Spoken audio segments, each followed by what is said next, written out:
Merci Julie pour cette introduction. Donc pour ma part, je suis ravi d'accueillir Hélène de Saint-Front, cofondatrice de Be Harmonist, Arnaud Rérol, CEO de l'ECO, et Bernard Baron, directeur associé de Arcus. Bonjour. Mais peut-être avant d'ouvrir le débat, je vous propose de vous présenter et nous dire un petit mot sur vos activités et domaines d'expertise. Hélène ? Bonjour à tous, alors Hélène de Saint-Front, moi je travaille sur la notion de culture d'entreprise. Comment est-ce qu'on crée une culture d'entreprise, mais surtout, et c'est bien plus important, comment est-ce qu'on la fait vivre, comment est-ce qu'on la met en action, comment est-ce qu'on la traduit dans les comportements, dans le leadership et bien entendu dans la communication, ce dont on va parler aujourd'hui. Et Be Harmonist a un format intéressant puisqu'on est un collectif d'indépendants, 100% à distance. On pourra en reparler. Voilà, merci. Arnaud ? Bonjour à tous.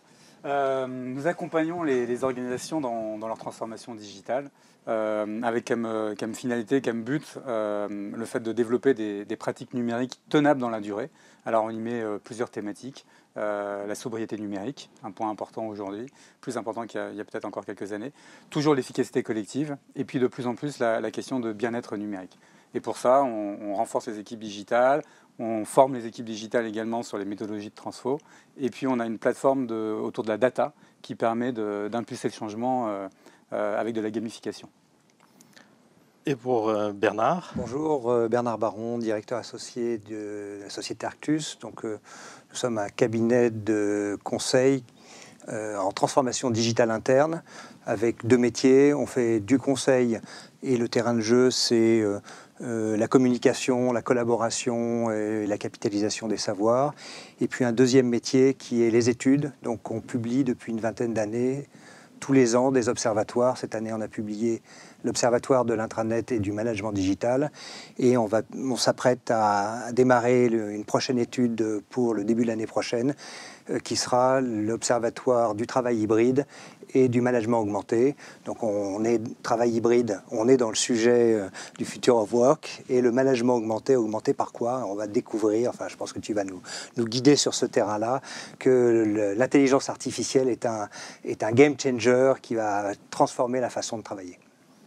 Merci pour ces présentations. Vous voyez que on a des experts et le sujet et le débat va être très intéressant. Donc, comme nous l'a introduit juste avant Julie, donc on va bien parler d'évolution des usages et des technologies avec leurs impacts sur les organisations et sur la communication interne.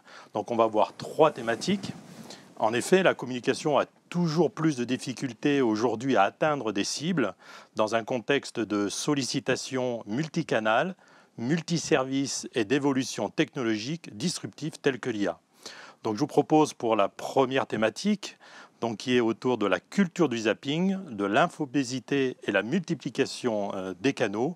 On va se poser des questions comme comment se faire entendre aujourd'hui avec tout ce brouhaha. Ne va-t-on pas se noyer dans la vague de l'infobésité en entreprise, ou ne faudrait-il pas tout simplement apprendre à bien se taire? Donc on va commencer ce débat. Hélène, peut-être pourrais-tu commencer à nous dire ce que tu en penses, et ensuite on verra avec nos autres invités. Bien sûr, alors la notion de la communication, c'est un sujet vieux comme le monde, hein. On a toujours voulu communiquer entre êtres humains, et moi j'ai quand même tendance à dire qu'on communique jamais assez. Et on se rend compte, même dans un couple au quotidien, on arrive toujours à ne pas se comprendre. Donc en fait, la question c'est la qualité effectivement de la communication, et c'est vrai que aujourd'hui, on observe qu'il y a de plus en plus de ce qu'on appelle le bruit, c'est-à-dire qu'il y a plein de choses ambiantes qui font que c'est difficile de communiquer. Donc, ce qui est intéressant, c'est vraiment de se dire, du coup, de se poser la question de qu'est-ce qu'on veut communiquer, et de savoir effectivement vraiment faire le tri pour se dire comment est-ce qu'on a des communications qui sont des communications à impact, c'est-à-dire soit qui sont utiles, soit qui sont profondes. Et en fait, cette communication profonde, c'est vraiment ce qu'on recherche, et c'est ça qui va faire la richesse des échanges dans une entreprise. Et c'est souvent ça qui devient le plus difficile à créer, et en particulier à distance. Bernard, Arnaud. Ce sujet, c'est le sujet qui préoccupe bon nombre des responsables de la communication. Alors on peut le regarder sous un aspect très concret. Nos interlocuteurs nous disent, je regarde les stats de mon intranet, puisque l'intranet, c'est un des vecteurs importants. Tu parles de communication multicanale, l'intranet est un des canaux. Et donc, ils regardent leurs stats et ils sont atterrés. C'est-à-dire, ils se disent mais je mets un paquet de budget dans l'animation de mon intranet et... alors, pour vous citer des statistiques récentes qu'on nous a rapportées, on est super content. On a 75% de nos utilisateurs qui vont sur l'intranet au moins une fois par semaine. Et quand le responsable de communication lit ça, il est atterré. Il se dit non mais moi je fais pas 3 communications par jour, j'ai pas une équipe, j'ai pas des comités éditoriaux toutes les semaines pour avoir ce résultat. Et donc on nous dit finalement ce qui marche dans notre intranet, c'est l'image du jour. Ça, l'image du jour, on a 75% de connexion sur l'image du jour. Donc l'image du jour, c'est une image et une brève qui pour l'instant est de type texte, bientôt qui sera vocalisée, puisqu'on va aborder le sujet de l'IA après. Mais il y a un vrai sujet, c'est le responsable de la communication nous dise si je fais un article de fond, si je fais un édito, on est 10 000 personnes, ça va être lu par 600. Et mon image... Quelque part, c'est aujourd'hui les habitudes dans la vie privée, avec les réseaux sociaux de type TikTok et autres qui sont sur sur des messages courts, visuels, qui impactent ça, qui ont un impact aussi en entreprise. C'est ce qu'attendent un petit peu les collaborateurs. Alors, tu parlais en introduction de la culture du zapping. On a l'impression effectivement que la culture du zapping a pris le pas. Et donc, il me faut un message court pour pouvoir passer à un autre message court. Donc, je ne sais pas, Arnaud, quelle est ton expérience chez tes clients ? Oui, pour compléter le constat que vous faites, c'est ce qui est aussi étonnant, c'est que je pense que tous les responsables de communication aimeraient arriver à rendre addicts leurs collaborateurs, comme le sont mes ados sur TikTok ou Instagram, où on s'est tous rendu compte que voilà, mince, ça fait déjà 15 minutes que je suis en train de scroller, à regarder des trucs, voilà. On passe pas autant de temps sur l'intranet, malheureusement, pour l'entreprise. Donc, il y a quand même cette question de la manière dont on consomme les contenus qui a profondément changé. Et puis, il y a ce qui ressort aussi de ce que vous venez de dire, c'est que chacun peut communiquer. Et aujourd'hui, on a une capacité à produire du contenu qui est de plus en plus facile. Et l'IA générative a encore accentué ce phénomène-là. Et donc aujourd'hui, on a encore plus que par le passé une problématique d'attention. Comment capter l'attention des collaborateurs ? Ça fait de nombreuses années que ce problème existe et on en est arrivé aujourd'hui où on a saturé les collaborateurs d'informations. Et le problème, c'est que l'entreprise est sur le même pied, quelque part, le même niveau de visibilité que son collègue direct ou même que quelqu'un qui est à l'extérieur de l'entreprise. Il n'y a plus de hiérarchie. Donc le rôle de la Digital Workplace, et c'est ce que fait Jamespot, ça va être justement d'arriver à réarticuler tout ça entre le réseau social, où on communique à l'intérieur de l'entreprise, mais de pair à pair, ce que va effectivement vouloir éditorialiser ou mettre en avant l'entreprise, et puis peut-être intégrer aussi des flux venant de communication plus métiers, liés à ces activités autour des process sur lesquels on travaille, voire les médias sociaux, puisque aujourd'hui on n'est pas... enfermé entre les murs de l'entreprise, on est connecté avec tout un tas d'acteurs externes. Donc orchestrer ce flux de travail pour arriver justement à re-hiérarchiser, pour rendre service aux collaborateurs, je pense que c'est ça le défi face auquel on se trouve aujourd'hui. Parce que c'est vrai, jusqu'à maintenant, maintenant ça fait quelques années, mais on avait cette chaîne hiérarchique, on avait l'habitude de recevoir l'information qui était descendante, donc on ne se posait pas trop de questions, alors que là, et surtout maintenant avec le travail hybride et autres, il y a ces silos qui disparaissent. Donc il y a des communications qui sont transverses, des communications qui sont descendantes. Est-ce que c'est pas ça justement qui amène un peu aussi de brouillard dans la communication au sein des différentes équipes pour les collaborateurs qui se trouvent un peu perdus. Donc je suis perdu, je perds le fil et du coup, voilà, je suis pas quoi. Je pense qu'on est surinformé, donc mal informé. Je sais qu'au début, quand les outils dits réseaux sociaux sont apparus, on s'inquiétait beaucoup de savoir mais est-ce que les gens vont dire des choses intéressantes ou est-ce qu'ils ne vont pas dire des bêtises, est-ce qu'ils ne vont pas venir presque polluer la communication interne de l'entreprise. Je pense que ce sujet-là, en tout cas, j'entends plus parler de cette problématique-là. Mais par contre, la multitude des points de vue complique rend moins lisible ce que veut communiquer l'entreprise en interne. Et du coup, comment on pourrait améliorer ça? Je suis communicant dans l'entreprise, comment je peux améliorer ma communication? Est-ce que c'est un problème de culture d'entreprise? Est-ce que c'est un problème d'outils? Est-ce que c'est les messages qui doivent changer?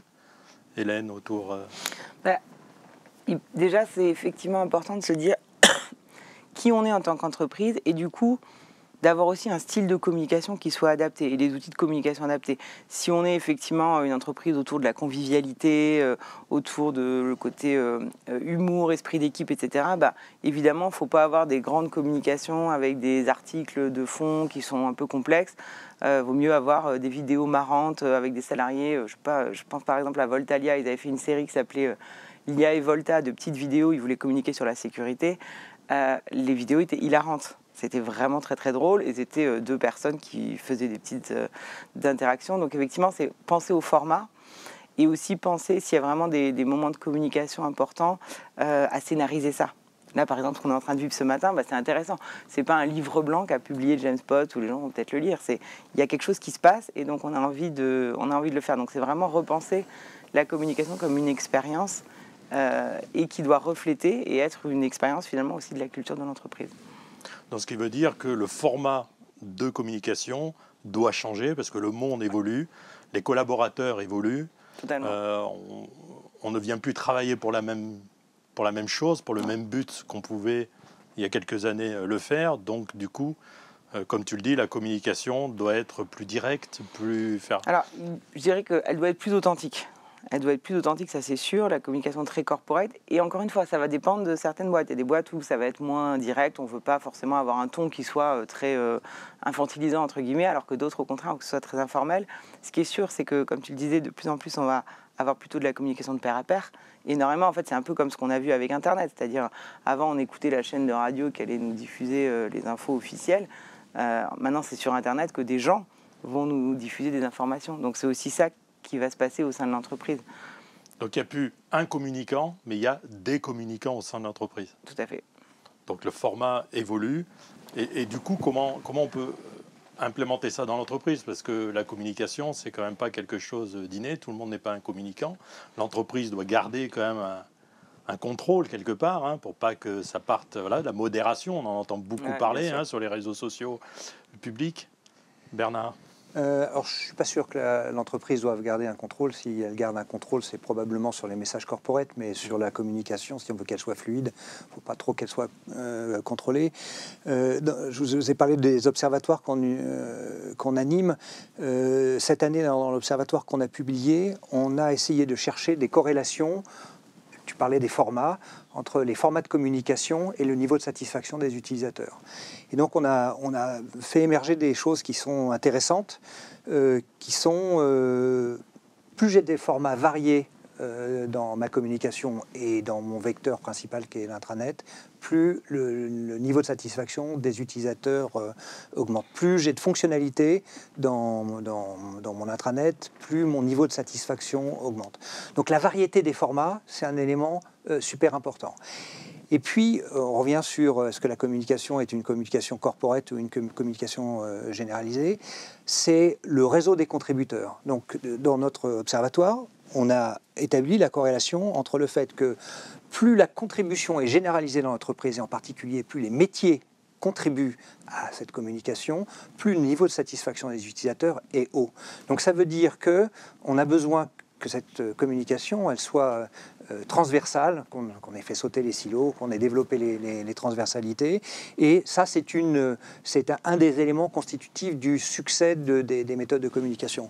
Mais Hélène nous a dit, la première chose, c'est qu'on a besoin de communication sur le fond, on a besoin de communication authentique.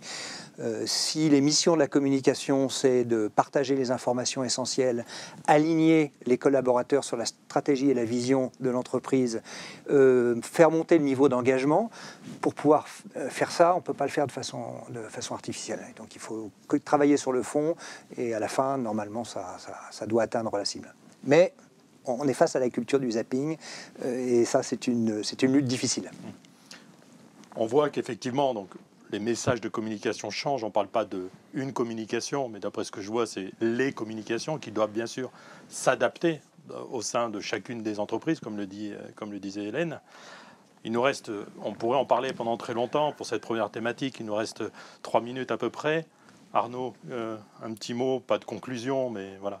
Sur ce thème, moi, je dirais ce que je vois plutôt dans les grandes organisations, c'est une combinaison entre la communication interne, donc les communicants dont c'est le rôle, qui vont produire des contenus formels, on va dire bien structurés, bien illustrés, qualitatifs, et puis leur capacité à engager ensuite des discussions autour de ces contenus pour qu'ils soient incarnés, portés, finalement, qu'il y ait toute cette discussion sur ce que ça signifie, moi, dans mon contexte, au sein de mon rôle dans l'entreprise ou de mon équipe, cette information qui, que ce soit une vision stratégique ou même une communication classique descendante.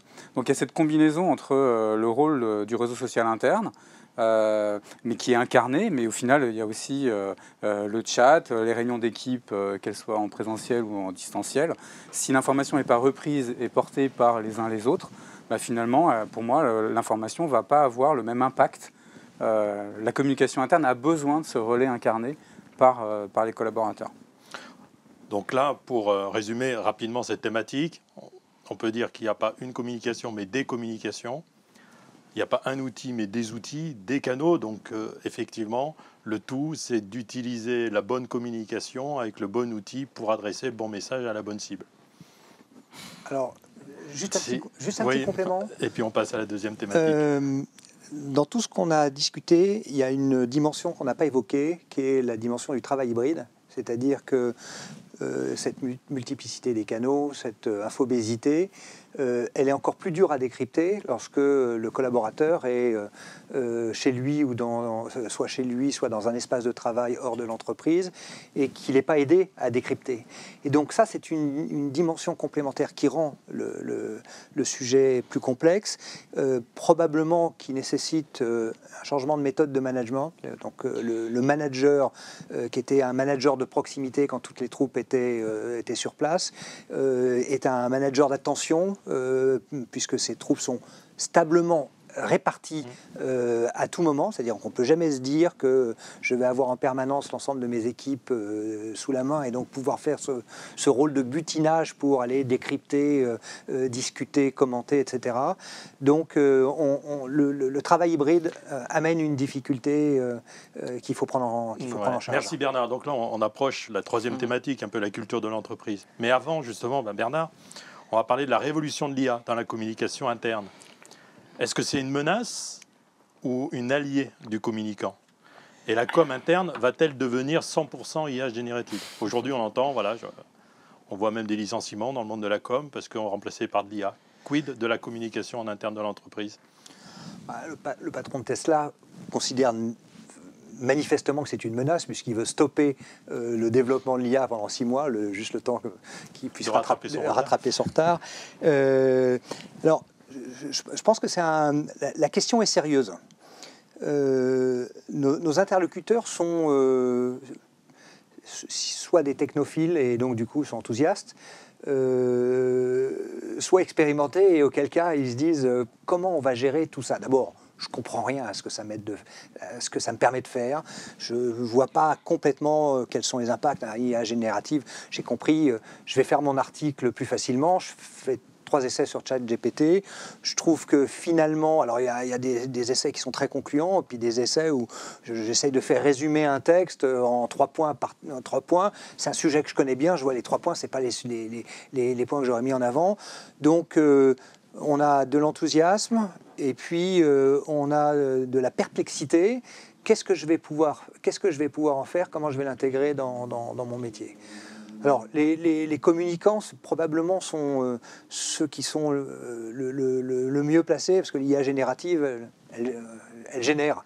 Donc, elle va me permettre de produire du texte. Eux qui se disent dans mes comités éditoriaux, il va falloir que je produise 2 news par jour pendant les 4 prochaines semaines. Je vais avoir un assistant qui va m'aider à faire ce volume de production. Donc, probablement, les communicants ne sont pas les gens qui sont les plus terrorisés, même si il y a des gens qui, à titre personnel, utilisent aujourd'hui, testent. Utilisent et soit sont convaincus, soit se disent mais où va l'humanité? On nous pose cette question. Au-delà de la communication. Est-ce que c'est le futur du travail dont on va parler ou le futur de l'humanité? Bon, mais si on revient sur le sujet pragmatique, manifestement l'IA générative, et puis je pense qu'Arnaud va nous illustrer quelques exemples d'utilisation concrète qu'on rencontre chez nos clients, mais va sans doute être un allié des communicants. Arnaud, avant d'attaquer justement quelques exemples, peut-être, Hélène, une réaction par rapport à ça? Alors c'est intéressant par rapport à ce que tu viens de dire, parce qu'il y a 2 jours, j'étais au Women's Forum, il y avait un grand débat organisé par le New York Times qui était l'IA va-t-elle tuer l'éducation? Et du coup, évidemment, l'équipe qui a gagné, c'était un vrai débat avec vote de qui gagnerait, c'est celle qui a dit non. C'est pas le cas. En fait, on va tous devoir l'intégrer. Donc effectivement, la question, c'est comment est-ce qu'on intègre et on s'appuie sur l'IA dans le rôle de la communication. Et effectivement, la peur principale, c'est notre qualité humaine de créateur. Et en fait, ce qui arrive avec l'IA générative, c'est de se dire, est-ce qu'on va être dépossédé de notre créativité? Ce qui est quand même un des plus grands plaisirs de l'être humain, c'est créer. Donc comment est-ce qu'on arrive à maintenir un espace de création en se disant, l'IA est un outil au service de la création et non pas un créateur qui va complètement nous remplacer. Donc, mais effectivement, il y a des vraies questions à se poser. Et puis, on parlait tout à l'heure de profondeur et d'authenticité. Ça, l'IA, on n'est pas encore capable. Et on n'aura jamais une communication profonde et authentique, jusque-là en tout cas, avec une IA. Mais ça jamais évolue dire très jamais. vite, on le voit dans les actualités récentes. Arnaud, justement, quelques exemples. Tu as des clients aujourd'hui qui l'utilisent, qui l'ont intégré dans leur process, ou comme le dit Bernard, ils cherchent, ils testent, ils voient, ils ne sont pas encore très persuadés de l'apport de l'IA. Si, tout le monde se mobilise autour de ce sujet-là. Et puis l'IA existe depuis déjà un certain nombre de temps dans l'organisation. Il y a effectivement une accélération. Mais en tout cas, on est tous d'accord sur le fait la marée monte et on n'arrivera pas à retenir la vague technologique. Donc ça, c'est important. La question, c'est pas se poser est-ce qu'on y va ou on n'y va pas. De toute façon, on n'a pas le choix. Et une entreprise qui se dit de toute façon, nous, on n'installe pas d'IA, il y aura du shadow AI, c'est-à-dire la possibilité d'aller, pour leurs collaborateurs, utiliser l'IA à côté. Voilà. Donc ça, c'est vraiment important. On a maintenant au moins 20 ans d'expérience sur les cycles technologiques. Ça arrive. Voilà. La deuxième chose, je pense, c'est que toutes les prédictions on est dans un monde tellement incertain, tellement un peu chaotique. C'est-à-dire qu'entre une IA qui apporte du bien ou une IA qui apporte du moins bien, il ne faut pas grand-chose. Et comme il y a de multiples facteurs qui vont entrer en jeu, moi, je pense que la meilleure façon d'aborder le sujet, c'est de se questionner, ni avec un enthousiasme débordant, pifiou, ni avec un scepticisme qui fait que voilà, on n'y croit pas et on n'essaye pas d'en tirer de la valeur. Il faut arriver à trouver un état d'esprit responsable par rapport à ça. Et donc oui, pour répondre à ta question, on a aujourd'hui, nos clients nous sollicitent là-dessus.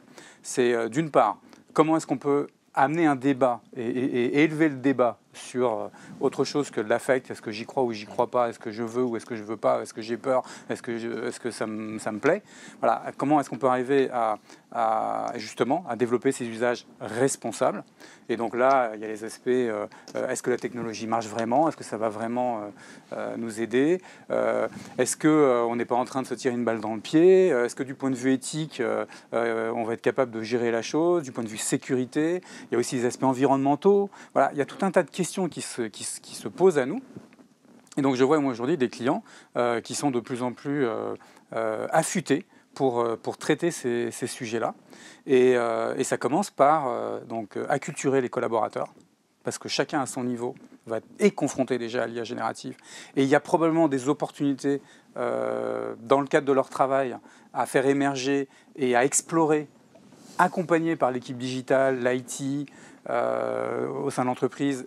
Et il y a des projets à mener, et j'ai envie de dire, faut pas attendre que les concurrents ou que d'autres aient déjà fait la preuve que ça fonctionne, parce que c'est une courbe d'apprentissage. Donc chacun va se faire sa courbe d'apprentissage, et la manière dont on va l'insérer dans l'entreprise, ça tient aussi à cette démarche. C'est un chemin, en fait.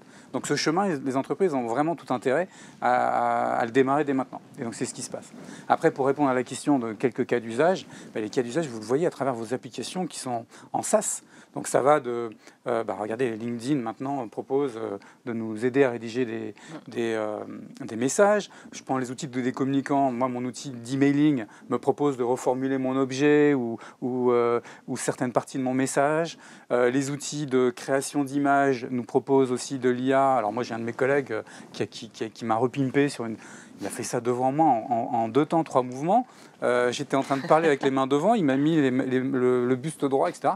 Mais c'est propre. Donc effectivement, ça révolutionne petit à petit nos activités quotidiennes. Voilà. Et puis sans parler de choses plus intéressantes, qui vont avoir plus d'impact sur la connaissance.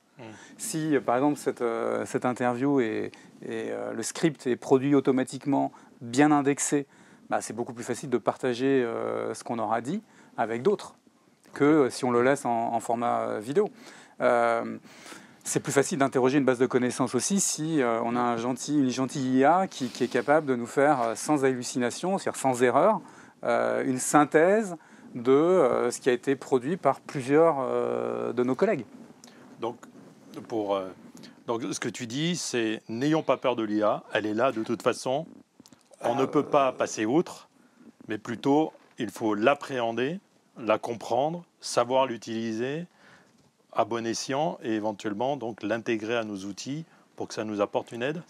Oui, et juste le premier mot, c'est pas une question de peur ou de pas avoir peur. C'est de toute façon, elle est là. Voilà, c'est un fait. Voilà, c'est ça. Mais aujourd'hui, beaucoup de gens ont peur de l'IA parce que voilà, il y a beaucoup de fantasmes autour de l'IA. On se dit ça y est, dans 5 ans. De ce registre, peur ou pas peur. C'est pas ça le sujet. Elle est là, et comment est-ce qu'on peut arriver à l'appréhender de manière responsable. Voilà. Alors, sur le sujet de la peur, c'est un sujet qui revient quand même très régulièrement dans nos échanges avec nos interlocuteurs. On a 2 craintes qui sont évoquées. La crainte, c'est l'effet de l'IA sur l'emploi.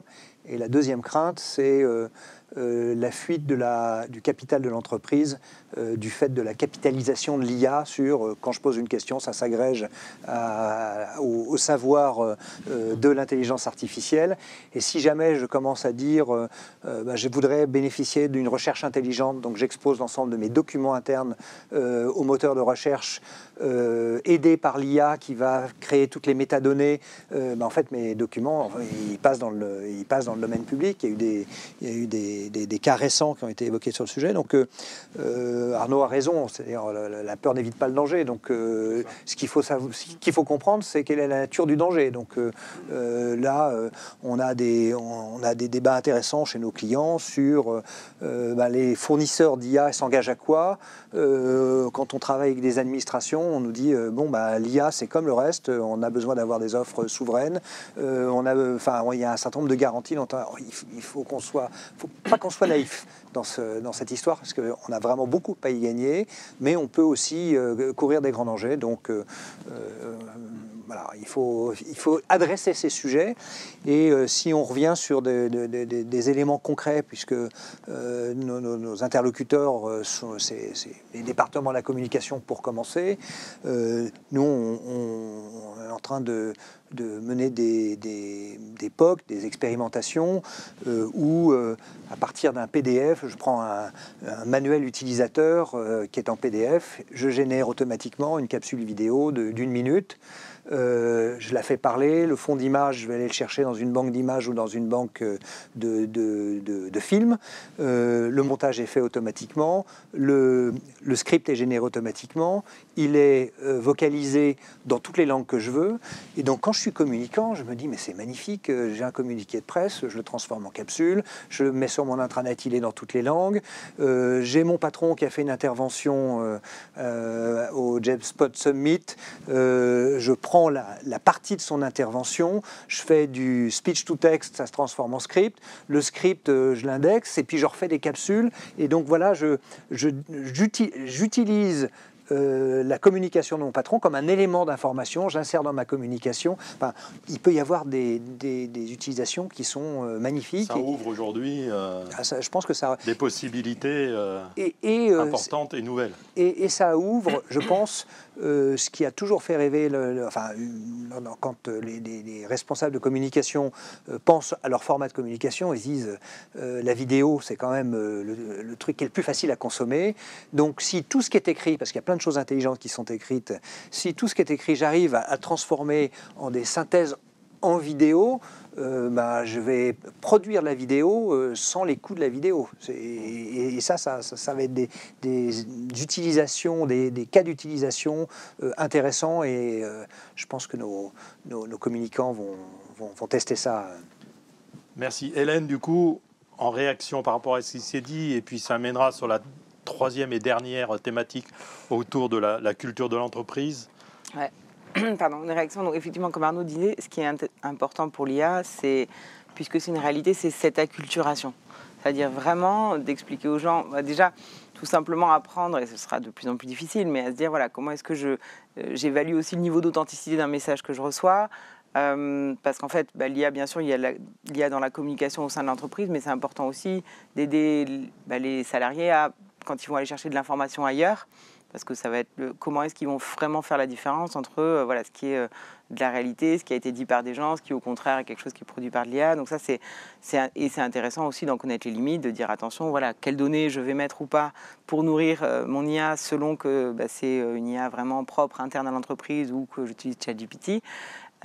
Et derrière, par contre, je rejoins totalement, il y a un gain de temps extraordinaire. Nous effectivement, on s'en sert beaucoup, et avec nos clients, on les encourage aussi à utiliser ça. C'est toujours pareil, c'est de se dire, l'IA, justement, si vous l'avez nourrie aussi un peu avec votre culture d'entreprise, elle peut reproduire finalement votre patte, votre ton éditorial. Et c'est vrai que, imaginons qu'il y ait un très bon communicant dans l'entreprise, c'est génial de se dire, tout d'un coup, il peut se multiplier, il peut être 50. C'est-à-dire que ce que lui devait produire tout seul, maintenant, l'IA va pouvoir l'aider à produire un peu dans le même style, donc de garder cette cohérence, et qui est très importante dans la communication.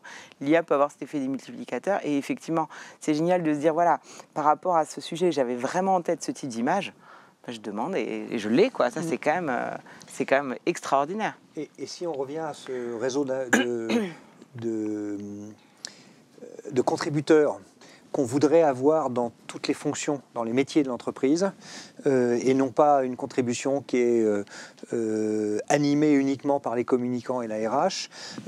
Si mes contributeurs... Alors les communicants nous disaient, oui, mais les contributeurs ne savent pas écrire, donc ça nous consomme un temps infini à faire en sorte que les messages soient un petit peu homogènes, qu'ils soient syntaxiquement corrects. Si on a d'IA et qu'on apprend aux gens à utiliser l'IA, leur savoir, parce que ce qui est intéressant, c'est que le savoir est dans les métiers. Donc, le savoir va pouvoir être partagé beaucoup plus facilement. Donc, voilà, l'IA, au service de l'entreprise, va aider le communicant à étendre son réseau de contributeurs, et donc, va rendre l'ensemble de ses utilisateurs plus satisfaits. On va passer donc sur la troisième thématique. J'ai même des réactions des gens qui sont en ligne. On verra après effectivement leurs questions et leurs remarques. Donc pour revenir sur la culture de l'entreprise, donc on va ressortir un peu de l'IA, mais on sent qu'elle est là. Donc elle y est, elle rentre, il faut l'intégrer. Il faut l'intégrer à plusieurs niveaux en termes de communicants, mais aussi en termes de culture d'entreprise, parce que tout ça modifie. Et Hélène, j'aimerais peut-être te poser une question, ou Arnaud, peu importe. Existe-t-il des cultures qui permettent naturellement une communication interne ? Peut-on créer et maintenir une culture d'entreprise à distance et en travail hybride, par exemple ? Et est-ce qu'il faut vraiment libérer, on l'a déjà vu, la parole en entreprise ? Puisque si on demande à chacun de communiquer, il va falloir libérer la parole. Peut-être Arnaud, peux-tu... Ou Hélène. Ou Hélène, peu importe, on est là pour en débattre. Ou même Bernard, je dirais. Alors, je veux juste insister sur un point, c'est que le travail hybride et ce à quoi on a été confronté avec le Covid a montré à quel point il était important pour les organisations, quelle que soit leur culture, ça je laisserai Hélène parler plus de ce sujet-là, développer en tout cas le volet test and learn. Le volet, cette capacité de ne pas rester ni bloqué, ni tout feu, tout flamme face à ces évolutions techniques, mais être dans le questionnement et avoir une démarche itérative dont on est capable de mesurer l'impact pour vraiment progresser. Donc ça, c'est vraiment aussi ce que je vois de plus en plus dans les grandes organisations. On n'est plus dans ces grands projets où on pense au départ, on applique, puis 2 ans après, on se rend compte si ça a marché ou pas. Et en général, on ne cherche même pas à savoir, parce que comme on a engagé tellement de moyens, il faut mieux pas savoir si ça n'a pas bien marché. Être plutôt dans une démarche où on cherche à explorer avec le moins de préjugés possible, mesurer l'impact. Il y a plein de manières de le faire, la data, mais pas que, pour pouvoir remettre en question des choses qui ont été construites dans un contexte différent par le passé. C'est pas qu'ils étaient mauvais, c'est pas qu'on critique le passé, c'est que le passé n'était pas dans le même contexte. Et le contexte a tellement changé aujourd'hui avec le travail hybride, l'infobésité, l'IA générative maintenant, que finalement, il n'y a pas de raison. Enfin, le bon sens nous dirait il n'y a pas de raison de travailler comme on travaillait il y a 20 ans. Et pourtant, est-ce qu'il y a tant d'écart, hein? En tout cas, ça dépend des organisations. Donc voilà, moi, dans le petit volet culture sur la transformation, cette capacité à être agile, me semble super important aujourd'hui, dans le contexte dans lequel on est. Et l'IA générative, on remet une pièce dans le jukebox après le travail hybride. Voilà. Hélène ? Ouais, je te rejoins complètement, Arnaud. C'est sûr que les choses on a eu presque, on va dire, la chance d'être confronté à devoir changer très vite. Et c'est vrai que ça appelle à cette notion d'agilité. Et c'est là où, justement, en fait, on s'est rendu compte que le Covid, ça a été un vrai crash test de la culture d'entreprise.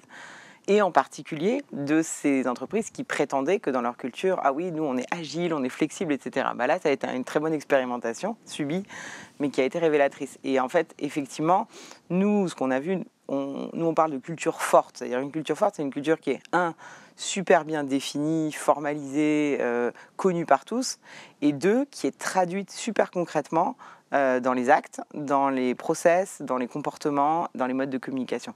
Et les boîtes qui ont des cultures fortes, elles ont naturellement une forme de communication interne qui est bien meilleure. Pourquoi ? D'abord parce que, et ça c'est important pour rebondir sur ce que disait Bernard, sur avoir des contributeurs, parce qu'il y a une sécurité psychologique. C'est-à-dire que quand le cadre il est super clair dans la culture, naturellement il y a un phénomène de magnétique, d'un peu attraction-répulsion, donc les gens qui ne se reconnaissent plus dans la culture s'en vont. Et ceux qui restent, ils s'y reconnaissent vraiment, ils disent « bah ouais, ça c'est moi ». Et donc du coup, ils se sentent beaucoup plus à l'aise pour s'exprimer. Et donc, ils seront plus à même de pouvoir contribuer à distance ou en présentiel. Et on a vraiment vu que les entreprises qui avaient des cultures fortes, effectivement, quand il y a eu ce moment où tout le monde, tout d'un coup, s'est retrouvé à distance, ça a beaucoup mieux marché. Et du coup, c'est des entreprises qui ont pu derrière continuer cette expérience avec effectivement ce côté, une culture forte, c'est aussi une culture qui est capable de se questionner. Nous, dans les entreprises avec lesquelles on travaille, on leur dit toujours, mettez en place une team dédiée à la culture qui va observer et qui va justement regarder comment ça évolue, qu'est-ce qu'il faudrait changer, tiens, il faudrait peut-être qu'on revoie cette pratique, on pourrait tester ça, etc., pour que la culture continue à vivre, parce qu'en fait, c'est un process infini. Et souvent, c'est effectivement, on parle de culture d'entreprise, et les grandes entreprises, on dit c'est leur culture, etc., mais on sent qu'elle n'a pas beaucoup évolué dans les années, donc cette culture-là doit aussi devenir agile, doit s'adapter, doit éventuellement se modifier dans le temps. La culture, il y a 10 ans, est un peu différente, où il y a quand même un tronc commun, elle doit s'adapter, apporter des choses... La culture d'entreprise, elle a subi 2 tsunamis successifs. Donc, la culture d'entreprise, c'est super dur à définir. Ce qu'on sait, c'est que le management est une partie, le style de management est une contribution importante à la culture d'entreprise. Et le premier tsunami, c'est la crise Covid. Et la crise Covid a éparpillé les collaborateurs dans la nature. Et on s'est dit, tiens, on a le travail hybride. Le travail hybride a fait émerger les outils digitaux. Tous les gens qui n'avaient pas encore mis en place les moyens de téléconférence, de travail en équipe, l'ont déployé à toute vitesse. La signature électronique s'est déployée très rapidement. On a vu certains de nos interlocuteurs qui avaient des projets bloqués depuis 3 ans. Le projet s'est débloqué en 2 jours parce que crise Covid, c'était dans l'industrie du chiffre et du conseil, il faut faire signer des contrats, donc on met la signature électronique.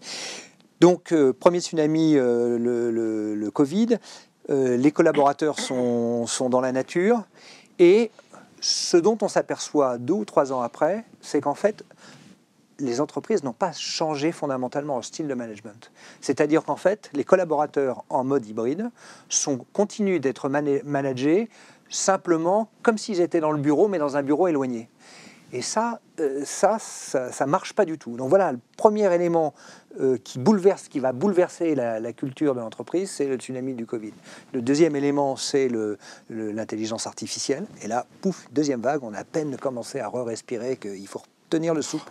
Il y a une deuxième vague. Et là encore, les métiers vont changer. C'est-à-dire, on va produire de la valeur autrement. Donc, les métiers vont changer. Donc, le management va changer. Donc là, le management, il a été malmené depuis 20 ans, en particulier par le digital, parce que le digital a raccourci les hiérarchies dans l'entreprise. Donc, avant, le management était un passe-plat. Enfin, pas seulement, mais une de ses missions, c'était de redistribuer l'information, de réexpliquer la vision, etc. Maintenant, tout ça, c'est accessible en direct par tous les canaux dont tu parlais dans le premier thème. Le Covid arrive, on leur dit maintenant, c'est plus du management de proximité, c'est du management de soins qu'il faut faire, et puis l'IA. On lui dit, bon, ben maintenant...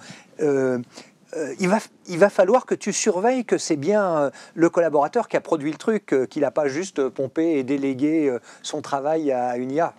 Je force le trait, évidemment. Mais bon, voilà, la culture d'entreprise, elle va devoir continuer d'évoluer, ou en tout cas, la dimension du management va devoir évoluer de façon importante, parce que sinon, on va revenir au zapping. Les collaborateurs vont zapper ou vont faire plusieurs métiers en même temps dans plusieurs entreprises. Peut-être l'essence de l'entreprise va se diluer, c'est-à-dire qu'avec les collaborateurs qui sont répartis partout, qui commencent à travailler sur plusieurs sujets pour avec plusieurs entreprises, voilà. Et pourtant, d'un point de vue économique, il faut qu'on continue d'avoir ces entreprises qui sont des créateurs de valeur, qui se développent. Donc voilà, la culture d'entreprise, elle est bouleversée là. On parle bien sûr de l'entreprise, on parle du management, mais si je regarde du côté du collaborateur, il y a un changement de posture aussi du collaborateur. On parle aussi de désengagement. Est-ce que tout ça est lié? Comment ça se transforme au niveau du collaborateur? Est-ce qu'il y a une transformation à ce niveau-là? Alors, il y a un phénomène très intéressant. Dans notre observatoire du travail hybride, on a posé la question, c'est quoi qu'est-ce que vous redoutez de façon majoritaire dans le cadre du travail hybride? Et la première réponse, c'est la perte du lien social. Voilà. Et on pose une autre question, c'est quelle est votre attente vis-à-vis de vos managers? Moi, mon attente, c'est la confiance et de la délégation. Je veux de l'autonomie et je veux de la confiance. Et donc voilà, le nouveau manager et les RH qui orchestrent tout ça ont à gérer ces différentes dimensions qui sont... je ne veux pas perdre le lien social, c'est-à-dire je ne veux pas qu'on s'éloigne trop, mais en même temps, je veux quand même qu'on me laisse l'autonomie et qu'on me fasse confiance. Donc voilà, les nouvelles règles du jeu sont dans ce cadre-là. Hélène, Arnaud? Moi, je pense qu'il y a un autre élément aussi qui est en train d'émerger, qui va être compliqué à gérer par l'entreprise, c'est la question de la productivité. C'est que, bon, déjà, voilà, il y a énormément aujourd'hui de messages qui sont plus ou moins étayés par des études fondées sur le fait que voilà, on va gagner en efficacité. Et on va gagner en efficacité de manière très significative. C'est-à-dire, on parle de 20, 30%, 40%. On a déjà vu quelques exemples d'entreprises qui ont licencié des collaborateurs parce que leur tâche était automatisable avec de l'IA. Voilà. Bon, tout ça n'est pas binaire. C'est en fonction des sujets, la manière dont l'entreprise va l'implémenter. Mais derrière, il y a quand même une question de la productivité. Qui est bénéficiaire de cette productivité? Et pour moi, ça touche aussi pas mal la question de la culture de l'entreprise. Est-ce que c'est pour régler des problèmes qu'on a du mal à résoudre jusqu'à présent sur le bien-être au travail, l'engagement, ou est-ce que c'est pour transformer aussi de plus en profondeur l'organisation du travail avec des semaines à 4 jours, ou est-ce que c'est uniquement pour augmenter les objectifs des uns et des autres, peut-être augmenter leur rémunération et la performance de l'entreprise? Hélène, juste, on termine sur cette thématique en quelques mots. En quelques mots, alors juste pour réagir, en fait, je pense que c'est important de mettre les choses dans le bon ordre. C'est-à-dire que quand on parle du management, le management n'est pas une dimension de la culture d'entreprise. Le management doit être une traduction de la culture d'entreprise. Et en fait, la culture d'entreprise, oui, il y a des tsunamis, mais en fait, nous, on a travaillé avec des boîtes qui ont 100 ans. Elles se sont pris des tsunamis en permanence. Et en fait, l'idée, c'est de se dire, la culture, justement, ça doit être quelque chose qui transcende. Ça doit être ce socle qui, dans un monde où tout bouge, lui, va être un peu moins mouvant. Bien sûr, elle va évoluer un peu, mais c'est plus sa traduction qui va bouger. Mais par contre, les convictions profondes qu'on a, les valeurs qu'on a envie de transmettre, la raison d'être pour laquelle l'entreprise existe, ça, c'est vraiment important que ce soit figé. Et que justement, ça fasse quelques éléments qui vont derrière pouvoir se traduire quand, oui, le monde évolue. Par exemple, voilà, on a l'IA qui arrive. Et en fait, comment on va adresser l'IA? On se dit, OK, par rapport à nous, par rapport à nos valeurs, par rapport à ce qui est important pour nous, comment on va l'utiliser? Et comment on fait du coup de toutes ces transformations des opportunités de traduire autrement sa culture, mais par contre d'y rester fidèle. Et ça, c'est vraiment important parce que justement pour ce côté engagement, et je rejoins tout à fait ce que tu disais, hier je faisais justement une conférence sur c'est quoi le travail dans 50 ans?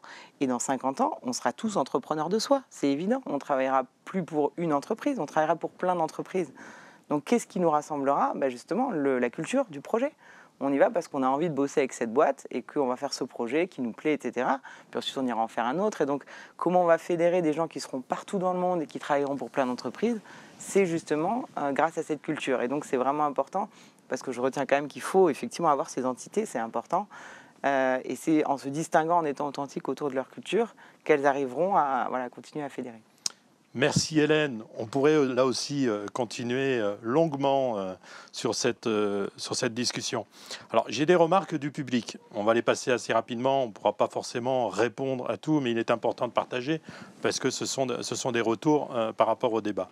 Bien sûr, beaucoup de réactions par rapport à l'IA.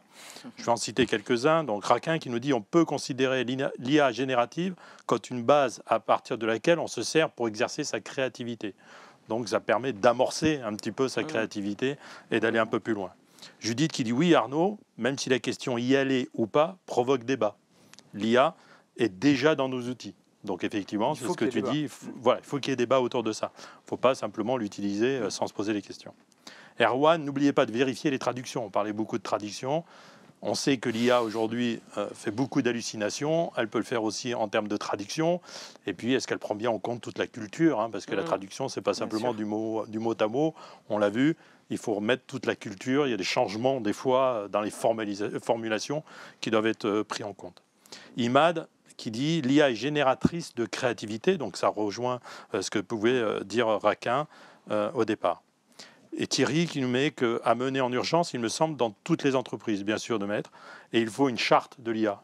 Je ne sais plus si c'est Arnaud ou Bernard qui parlait effectivement d'IA éthique. Donc, il ne suffit pas de l'utiliser, de le laisser ouvert. Il faut une charte d'utilisation qui réponde aux critères, aux contraintes, à la culture d'entreprise. L'IA, au-delà de la communication, est utilisée pour faire du code, pour développer, etc. Ça ne se limite pas à la communication, bien sûr. Et une question, c'est aussi comment se servir de l'IA pour améliorer la qualité de la com. On en a un petit peu discuté autour de ça. En conclusion, je sais que je vais vous demander un exercice un peu difficile, mais je dirais à vous trois, si on sortait trois priorités qu'une organisation doit impérativement mettre en place pour relever ces défis, donc en termes d'infobésité multicanale, l'appropriation des nouvelles technologies dont l'IA, c'est celle qu'on a aujourd'hui, la culture d'entreprise, quelle serait une priorité? S'il y avait une chose à faire, quelque part, Hélène, je fais le tour dans question très difficile. Moi, ce serait justement traduire votre culture d'entreprise en critères de choix, parce qu'effectivement, on a plein d'outils et des nouveaux outils qui arrivent, on a plein d'informations. Donc, comment est-ce que vous utilisez votre culture comme un filtre pour vraiment faire passer les bonnes informations de la bonne manière? Voilà. D'accord. Bernard? Moi, je reprends une proposition d'Hélène, la sincérité. La communication doit être sincère sur le fond et appuyée sur une vision.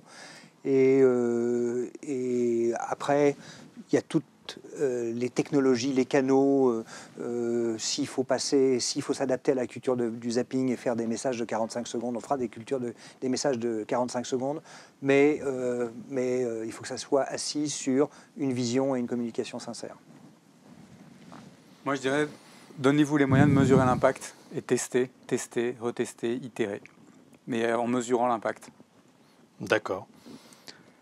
Eh ben, merci à vous pour ce débat, donc très intéressant, et on le voit, aujourd'hui il n'y a pas de réponse, il n'y a pas une réponse, il y a des réponses, et chacun dans son entreprise doit se poser les bonnes questions, voir quels sont les outils à mettre en place, comment gérer sa communication pour, comme le dit Hélène, pour pouvoir porter la voix de la culture de l'entreprise, qui est le tronc commun, ou des cultures d'entreprise, parce que le Future of Work, c'est ça, on est entrepreneur et on va travailler pour plusieurs entreprises, donc c'est soi-même, on doit créer sa propre culture d'entreprise et travailler avec les entreprises qui correspondent à ses valeurs, à ses missions, et porter en même temps pour que le message aussi soit clair et qu'on puisse porter ça. Merci donc à vous. Et maintenant, donc, on va passer sur la deuxième deuxième partie, je dirais, de cette matinée. On va rejoindre donc Julie, qui est avec Laetitia Vito, et elles vont nous parler de comment l'avenir du travail se réinvente en 2023. Donc, c'est un peu une suite de ce qu'on vient de voir ensemble. Et quelles sont les transformations majeures qu'attendent les entreprises, donc même au-delà peut-être des communications. Merci encore, et puis donc je passe la parole à Julie. Merci.